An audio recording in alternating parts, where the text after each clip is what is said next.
Salve, salve nação rubro-negra, ligados na Web Fla, o canal de notícias do mais querido do mundo, Domingão, e chegando com novidades. Flamengo consegue liminar que impede que a CBF entregue a taça das bolinhas ao São Paulo. O processo ainda está em fase inicial. O troféu é destinado ao primeiro clube a ser pentacampeão do Campeonato Brasileiro. Pois é, então aí galera, o Flamengo conseguiu então nesta quinta-feira uma liminar que impede que a CBF entregue ao São Paulo a taça das bolinhas definitivamente. O troféu ficaria em posse definitiva do primeiro pentacampeão brasileiro. A equipe paulista pleiteia a taça desde o título de 2007, enquanto o Flamengo entende que é ele que tem direito. E como né? Foi ele quem conquistou pela primeira vez o pentacampeonato em 1992. O processo ainda está em fase inicial e a liminar impede somente que a taça seja destinada ao São Paulo. O Flamengo acredita ter direito de posse definitiva e promete brigar na justiça. Então o advogado representa o clube, tem um advogado aqui que representa o clube e que fez a ação. E portanto o caso foi o seguinte aí, a taça das bolinhas foi criada para premiar o campeão brasileiro. Ficou determinado pela CBF que o primeiro clube que vencesse a competição 3 vezes seguidas ou 5 vezes intercaladas teria a posse definitiva do troféu. O Flamengo alega que conquistou seu 5º título em 1992. Até hoje, uma disputa sobre quem foi o campeão de 87, Flamengo ou Sport. A CBF chegou a reconhecer o Flamengo como campeão junto ao Sport, mas teve de voltar atrás por decisão da Justiça. O São Paulo só conquistou seu 5º título em 2007.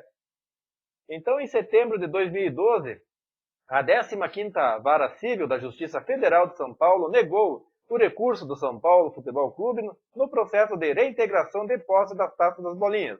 A decisão confirma o que já havia sido tomada pela Justiça do Rio de Janeiro. Em maio daquele ano, na ocasião, o clube paulista se viu obrigado a devolver o troféu para a Caixa Econômica Federal. Mas é isso aí, o Flamengo é o dono da taça das bolinhas, pois conquistou o 5º título em 1992. E em 1987 foi o campeão brasileiro. Não tem o que o São Paulo discutir. Se fosse algum dirigente do São Paulo, já teria entregue essa taça para acabar com essa discussão. O elenco e Domenech fazem reunião para expor e debater processo de mudanças no Flamengo. Os jogadores e comissão técnica conversaram a portas fechadas em Goiânia. Depois daquele vexame de ontem, os atletas pediram mais prática para melhor compreensões antes das alterações táticas serem executadas em jogos. Então, o que aconteceu? As mudanças pouco a pouco de Domenech Torrente no Flamengo aconteceram rápido demais e foi preciso tomar uma atitude. Após a derrota vexatória por 3-0 para o Atlético Goianiense, com gosto que poderia ser mais, 4 ou 5, os jogadores e treinador marcaram uma reunião com toda a comissão técnica, realizada após o almoço desta quinta-feira em Goiânia, para debater soluções para o momento ruim do time. Então o Flamengo do Espanhol em nada lembrou o time dominante sob o comando de Jorge Jesus nas derrotas para o Atlético Mineiro e o Atlético Goianiense, e a percepção dos atletas é de que houve muita teoria e pouca prática. O grupo pediu mais execução em treinamentos antes de as novidades serem testadas em jogos. A reunião contou com a presença de todos os jogadores da comissão técnica de campo, dirigentes e profissionais de outras funções não participaram. O tom da conversa foi tranquilo, mas os atletas não se privaram de expor tudo o que não têm entendido dos pedidos de Domi. Então o espanhol foi receptivo e concordou com a maioria das indicações, revelando já ter percebido que o time ficou sem saber como se comportar em determinados momentos. Os jogadores reforçam o direito do espanhol de implementar o seu estilo, mas que tudo saia do campo das orientações verbais para a prática em campo. Para a partida contra o Galo, Domi treinou uma formação por 4 dias, mas abriu mão de tudo ao ver a escalação de Sampaoli. Os jogadores se sentiram surpreendidos. Diante do Atlético Goianiense, aconteceu o mesmo. Na segunda-feira, apenas os reservas trabalharam no campo e os titulares tiveram somente 2 atividades, uma no dia do jogo, para entender as mudanças de peças e táticas. Quem esteve na reunião viu o papo como amistoso e positivo. Falta agora colocar em prática. O Flamengo treina nesta quinta e sexta-feira em Goiânia. viaja para Curitiba e encara o Coxa sábado às 19h30, horário de Brasília, no Couto Pereira. E vamos ver se eles se entendem aí e tudo dê certo. O Jorge Jesus, quando chegou no Flamengo, foi a mesma coisa, teve algumas derrotas, até vexatórias, contra o Bahia, 3-0, perdeu a classificação da Copa do Brasil para o Atlético Paranaense e quase foi eliminado da Libertadores, né, naquele jogo contra o Emelec, que ele quis inventar, né? Mas é isso aí, mas tudo vai dar certo, com certeza.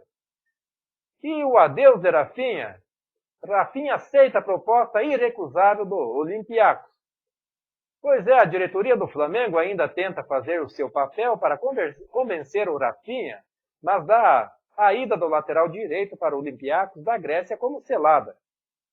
O jogador recebeu uma proposta financeiramente irrecusável que está sob o conhecimento do clube da Gávea, com quem o atleta tem uma cláusula no contrato que o libera de graça para a Europa. Então, o Rafinha não foi titular contra o Atlético Goianiense internamente e já se sabia da saída iminente. Nesta quinta-feira, o vice de futebol Marcos Braz conversou com o jogador em Goiânia, ao lado do empresário Lincoln, que cuida de sua carreira. O encontro deve ser protocolar. O técnico Dominic Torrente também deve uma conversa com o jogador. Então, nesta sexta-feira, Braz vai conceder uma entrevista coletiva e abordará o tema. A direção não tem como trazer jogadores da Europa com a janela de transferências fechadas e teria que encontrar substituto no mercado interno. No Flamengo, o reserva imediato é o jovem João Lucas, que não tem tido chance, mesmo quando o Rafinha, por algum motivo, não pode atuar. Vamos ver o que vai acontecer aí, né? Praticamente está selada a ida de Rafinha para o Olympiacos da Grécia, né? Eu quero ver quem é que o Flamengo vai pegar de lateral aí. Não tem nem chance.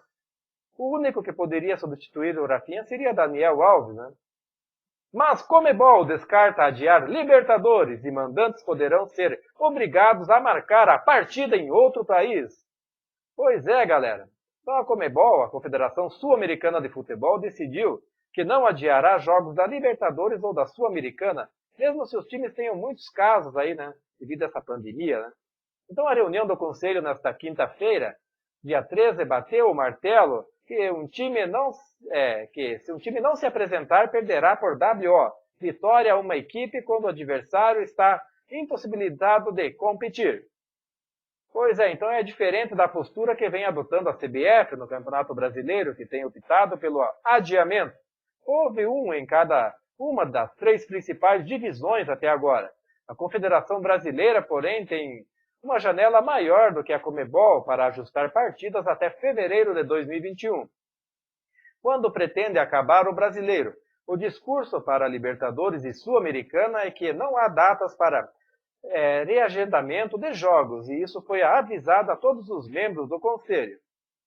Então, por isso que a reunião desta quinta também decidiu aumentar de 30 para 40 o número de inscritos para a sequência dos torneios sul-americanos. A ideia é evitar que uma equipe fique sem atletas para atuar.